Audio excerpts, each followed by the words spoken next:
So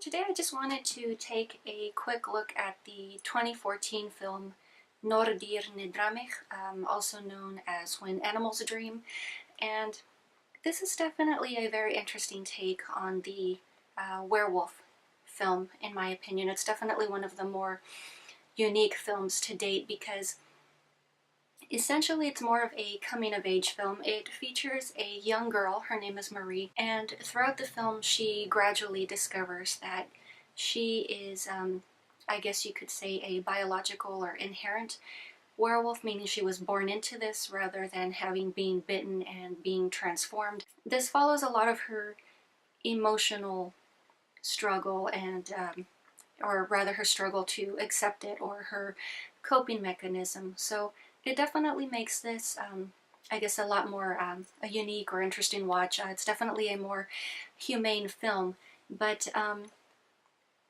the movie basically just opens with she's at her doctor's office, she's being examined, and you know, in addition to being checked out for a rash, the doctor also takes a look at her spine as well as her gums, which I thought was odd. He also asks her if she has any additional symptoms, to which she says she has none, but he wants to follow up with her a month later. So to me, right from the beginning, this said that he knew something that she didn't know, or he was aware of something that she wasn't fully aware of. Of course, later throughout the film, they do tell her that she will become a creature. She may become more aggressive or violent, and they're asking her to take some sort of a, I guess you could say, a medication to suppress that. And of course, she rebels, she refuses, she runs out of the house. And another unique thing here is, I think it's only the women in this family that have this affliction. The mother, who is catatonic at some point, is examined by a few of the townspeople who do come in and look her over, and you know, she later dies. I wonder why, but it's at the wake or at the funeral that the daughter Marie again rebels, and she's going around pouring coffee, and she makes it a point of having the townspeople see her nails, which I guess to them is a known telltale sign of lycanthropy. But yeah, I mean, like I've said, it definitely does show a lot of her struggles, and then of course just the loss of her mother, which is understood that she was killed by these jerks townspeoples. But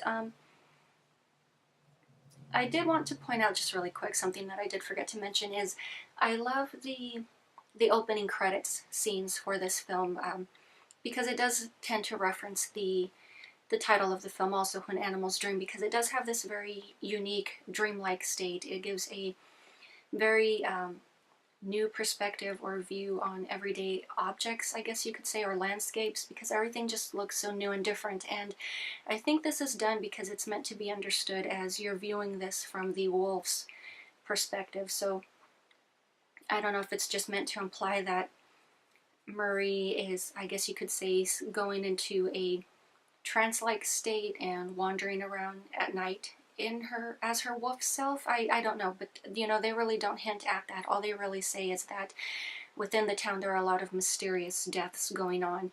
So to me, that's kind of what that says, is perhaps it's implying that she's going out and she's maybe not fully aware of what she is doing or what's going on while she thinks she's sleeping. So as I've stated, it is clear that the town is aware of her family's history. They're fearful of the mother. Of course, once the daughter reveals herself, she isn't treated too kindly, which in my opinion is very stupid on the townspeople's parts, because they know exactly what they're dealing with, and they're provoking someone by mistreating them and then later literally hunting them down. So I know it's human nature to hate what you don't understand, maybe possibly treat it with some sort of a distrust or malice, but they definitely had that coming when they pretty much just singled out this young girl and pretty much attacked her.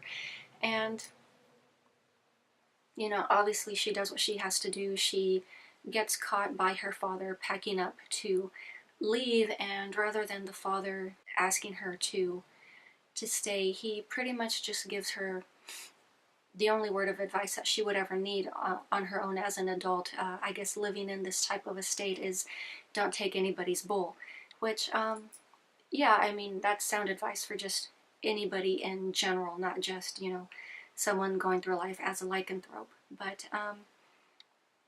as I've said, it's a very real, it's a very human type story, and it handles it from a very realistic perspective. Do we ever see Marie as a wolf? We see some of the after effects of her transformation, but we don't ever really see her fully wolfed out. But I think just the effect alone that is used for her is very effective, and it's believable. It's real enough as it needs to be, because this technically isn't really a full-on horror film.